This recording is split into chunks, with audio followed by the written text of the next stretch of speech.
Hey, so I heard that you maybe want to become a tattoo apprentice, and if that's true, you're in the right place.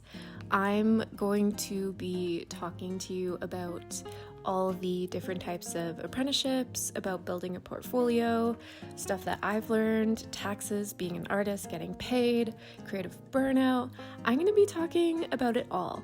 And yeah, I'm not going to waste your time. We're going to get right into it. There's going to be chapters down below if you want to jump around. It's all going to be laid out, easy to navigate. So if you want to grab a snack and get cozy, let's get started. Okay, I'm not going to go too in-depth here because I have a few other videos kind of chatting about my story, specifically about my tattoo apprenticeship. But basically, if you're new here, I started my apprenticeship 5 years ago and I got a traditional apprenticeship. And by traditional apprenticeship, I mean that I approached a studio and the owner took me on as an apprentice. So I was like kind of learning basically under the whole studio, but specifically a few artists. And I think it was like 6 months or so before I even touched a machine. So in that time, you're learning how to design a tattoo design that will like age well, different tattoo styles, helping out a lot at the front desk, learning how to email clients, book people in. I was also helping to clean the studio and set up and tear down for artists, learning about needles and a lot more as well. I'm quite the anxious individual, if you couldn't tell from my videos, so I find a lot of comfort in art and I kind of want to just share that with others and connect with people who feel the same way. So I feel like my life's goal and purpose is to enjoy being creative and love doing that and share that with other people so that they can also be creative and just spread joy. So that's why I'm here. For tattoos specifically, I specialize in anime, brushstroke, and kind of illustrative fine line tattoos. And outside of tattooing, I love traveling, I love concerts and live music. I love reading. I recently rediscovered my love for reading as an adult because I used to read a lot as a teen. And I also like writing. Actually, I don't game as much anymore, but I used to really love gaming, and when I say I love gaming now, it's mainly Stardew Valley, but I think that still counts. We love Stardew Valley, and more, and kind of my channel is a home for all those things. I feel like the overall focus is kind of talking about tattooing and tattoo apprenticeships, but I think the more I share parts of my life and myself, I also want to include all the other things that bring me joy. I think I have a few travel and concert videos too, so I hope you like seeing that as well. Also, it's so much easier for me to do a voiceover, so I hope you don't mind just seeing a bunch of random clips of my life. And if you want to see my face and me actually talking to the camera, I do a lot more of that style of content in more of my artist diary series, and I have a whole playlist. I also have a playlist just for everything about getting a tattoo apprenticeship and my journey if you want to check that out. I like being very organized, so that does exist, and I hope you don't mind the voiceover. And yeah, I guess that's enough about me. I'd also like to hear about you guys too in the comments, if you like also reading or gaming or traveling or concerts. Tell me about your favorite book. I love chatting with you guys in the comments. And okay, let's move on. Okay, let's start out with traditional tattoo apprenticeships. Honestly, this is what I did, and in my opinion, it's the best way to get one-on-one experience with a mentor. The length of the apprenticeship can vary. I've also heard some mentors are okay with part-time. Personally, mine was full-time, so I was there 5 days a week for 8 hours. And this way, it's kind of seen as an exchange of labor for knowledge.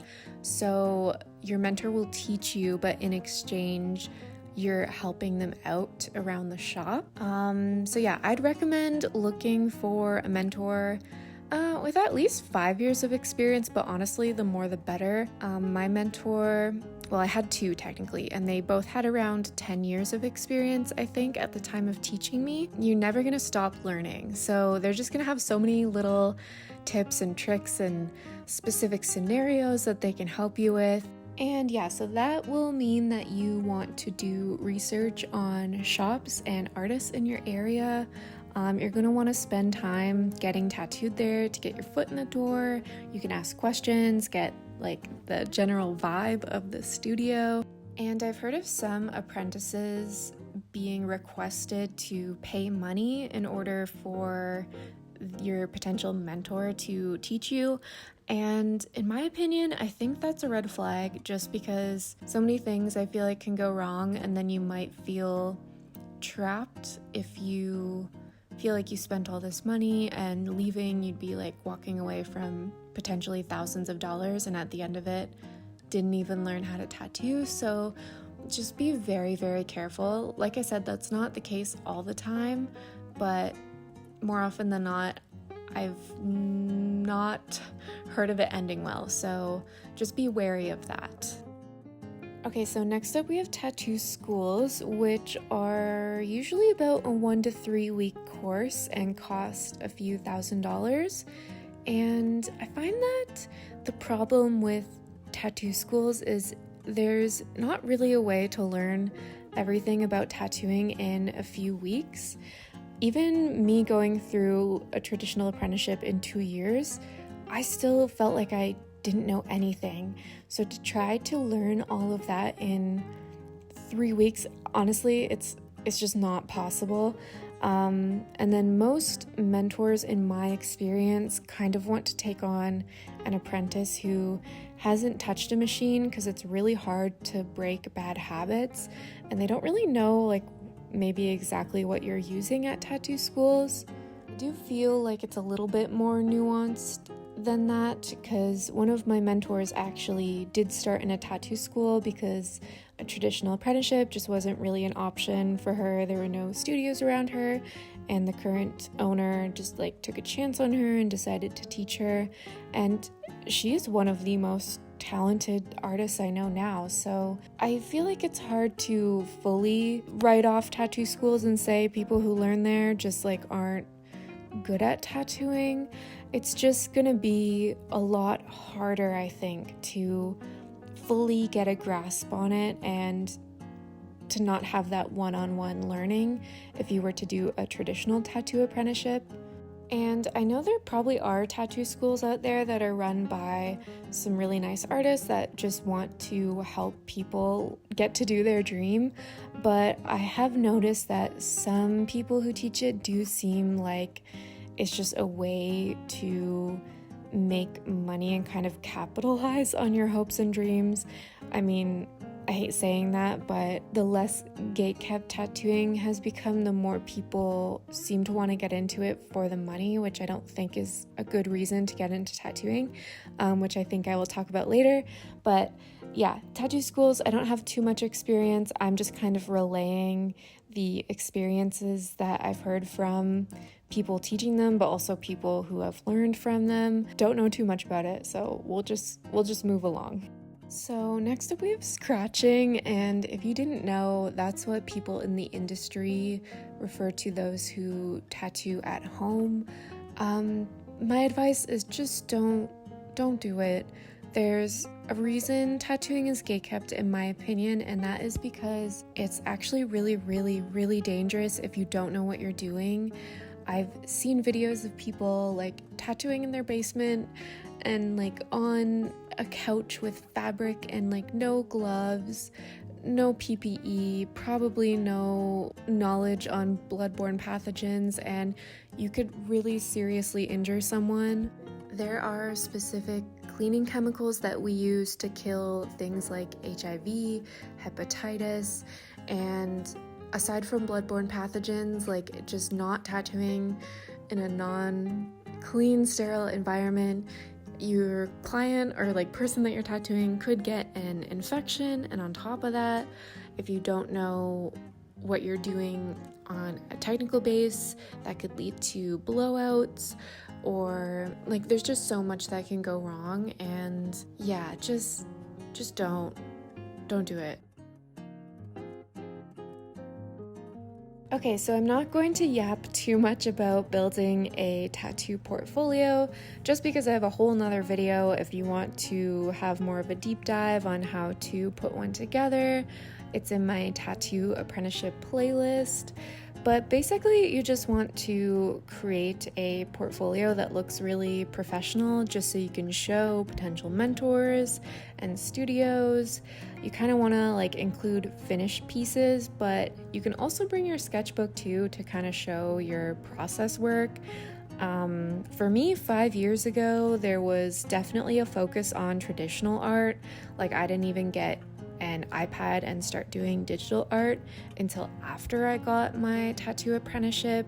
But I think that's changing now. I had a comment on my tattoo apprenticeship portfolio building video saying that's not really the case anymore, that you're welcome to put digital pieces in your portfolio. But I think it's all like just like vibes and like what you're proud of, and really showcasing your style. And just as long as you love it, I think just follow your heart. Like that can't be bad advice. But yeah, check out that video if you want more information. Otherwise, we will keep moving along. How are you doing? Are you still paying attention? Are you taking notes? Do you have a snack? Are you warm? I hope you're enjoying this and it's useful. Okay, let's keep going. Okay, income and expenses. I get so many questions about how expensive it is running a studio, taxes, how you get paid. So this section is going to go over all of that, so you kind of have an idea before you get into tattooing full-time what to expect. So tattooing is expensive. I cannot stress this enough. Get into tattooing because you have a passion for it and not to make money. So supplies have just skyrocketed. Like, they are constantly going up, and I don't just mean like the cost of needles and inks. Like, everything's going up. Our rent goes up every year, your insurance goes up. Like, there's just so much. So I'm gonna put a few things on the screen of what our monthly expenses look like, just so you can get an idea. For us, because we're a private studio and there's 2 of us, we are actually incorporated, so the business pays for all of this first, and then we get paid. That's a whole nother video, and I find most tattoo artists are sole proprietors, which I will get into in a little bit, but this is just so you kind of see the expenses of 2 artists being in a studio. Yeah. Another thing you have to think about being self-employed is you don't get any sort of medical coverage, you don't get benefits, you don't get vacation pay. You kind of work for yourself, which has a lot of pros, but also some cons. So take your time to really think about it. You also don't get a pension too, so you have to be responsible for making sure that you're set up for success in the future. And then you also have to make sure you're putting money aside from taxes.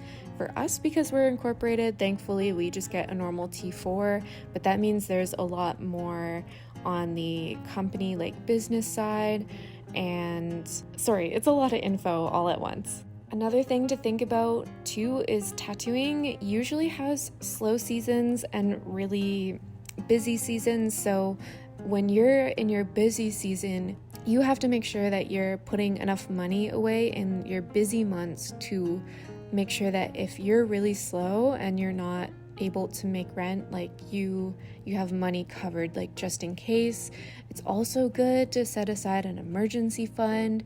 Hopefully it never happens, but you don't know, like say your machine breaks, like you need to be able to replace that. So I know I'm a bit anxious and I'm not trying to like scare you. I just feel like these are all things that I had to learn the hard way. So I'm trying to share this knowledge so that you can be smarter than I was and you don't have to learn as you go, and you can kind of realize like, oh, that's something I had to think about. I didn't know I had to think about that. So learn from my mistakes. Okay, now getting paid. So there's a few different ways that you can get paid. Like I said, I get a T4 because we're incorporated. That's usually not the case though. So I'll just list a few that are quite common. So the first way is a commission rate. So a certain percentage after every tattoo is going directly to the shop, and then a certain percentage is going to you. I find the common rate is anywhere between 50-50. So 50% of each tattoo is going to the studio, 50% is going to you. And nowadays I find I've been seeing more of a 60-40% split, so 60 goes to the artist, 40 goes to the shop, and I've also seen 70-30, where 70 goes to the artist, 30% goes to the shop. Another way is booth rental, which you're basically paying a monthly fee to rent out a booth at a studio. So it's usually a flat rate. I've seen a common number around $1,500 a month.